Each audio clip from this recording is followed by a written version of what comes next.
वाराणसी जिसे धर्म नगरी कहते हैं, उसे तीन हवसी, जिन्हें हम इंसान भी नहीं कह सकते हैं, उन्होंने उसे कलंकित कर दिया।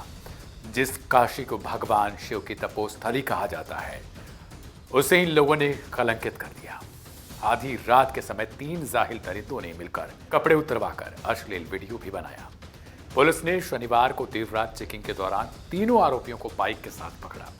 इतना ही नहीं, गन पॉइंट पर छात्रा के कपड़े उतरवाकर वीडियो भी बनाए थे। इस घटना के बाद कई दिन तक कैंपस में विरोध प्रदर्शन हुआ, लेकिन बीजेपी से भी अब इसका मामला जुड़ चुका है।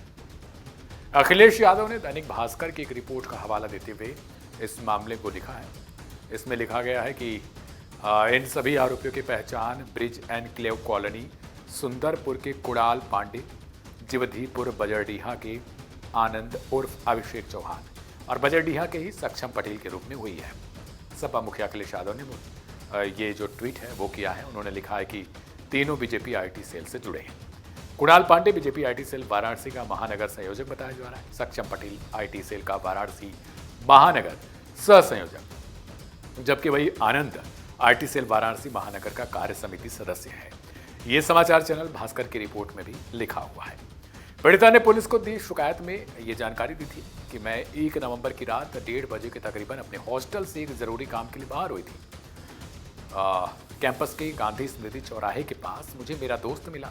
हम दोनों साथ में जा रहे थे कि रास्ते में करमन बाबा मंदिर पड़ता है। वहां पर करीब 300 मीटर दूर पीछे से अचानक एक बुलेट आती है। उस बुलेट पर 3 लड़के सवार थे। सभी दरिंदों ने बाइक खड़ी करके उस लड़की को और उसके दोस्त को रोक देते हैं। इसके बाद उन लोगों ने दोनों को अलग कर दिया, मुंह दबाकर एक कोने में लड़की को ले जाते हैं और फिर न जाने क्या क्या किया। वीडियो भी बनाई और फोटो भी खींचा। जब बचाव के लिए चिल्लाई तो मारने की धमकी दी। करीब 10 से 15 मिनट तक कब्जे में लिए रखा और फिर छोड़ दिया। हालांकि प्रधानमंत्री कार्यालय ने पूरे केस की रिपोर्ट मांगी थी उसी दौरान, और इस पूरे मामले में पीएमओ ने पुलिस कमिश्नर मूथा अशोक जैन से रिपोर्ट मांगी थी, जबकि पुलिस कमिश्नर ने एसएचओ लंका अश्विनी पांडे को लाइन अटैच कर दिया। इस मामले को लेकर सीएम योगी ने भी कमिश्नर कौशल राज शर्मा और पुलिस कमिश्नर से फोन पर बातचीत की। उन्हें आईआईटी प्रशासन के साथ बातचीत कर छात्र छात्राओं के लिए कड़ी सुरक्षा की व्यवस्था करने को कहा था।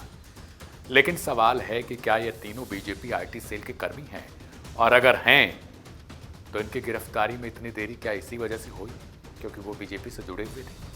क्या पार्टी देखकर कार्रवाई भी होती है यूपी में? अगर होती है तो फिर बीजेपी ये ढिंढोरा क्यों पीटती है कि हम निष्पक्ष और बदलाव करते हैं? सवाल है कि कहां है यूपी सरकार की जीरो टॉलरेंस वाली नीति?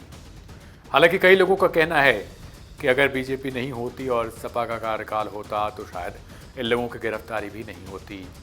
और ये सारे अफवाह एक तरीके के हैं। ये सवाल ये नहीं बनते हैं क्योंकि जो सरकार रहती है सरकार से ही सवाल किया जाता है, क्योंकि आम लोगों की सुरक्षा की जिम्मेदारी विरोध में बैठी पार्टी की नहीं बल्कि सत्ता में बैठी सरकार से किया जाता है। और ये तरीका नहीं है कि अगर आपसे सवाल पूछा जाए तो आप विरोध पे विरोध न करके बल्कि ये कहो कि अगर वो पार्टी रहती तो ऐसा होता, और वो पार्टी नहीं रहती क्योंकि वो पार्टी सत्ता में नहीं है। पार्टी मौजूदा जो है, सवाल उससे बनता है। खैर, अगर ये बीजेपी आईटी सेल के कर्मी हैं तो क्या इन पर कैसी कार्रवाई होगी? क्योंकि अखिलेश यादव ने बहुत सारे सवाल उठाए, वो आप ट्वीट देख रहे होंगे उनका। इस खबर में मेरे साथ फिलहाल इतना ही। बाकी की अपडेट और तमाम जानकारियों के लिए सब्सक्राइब करें वन इंडिया हिंदी को। नमस्कार।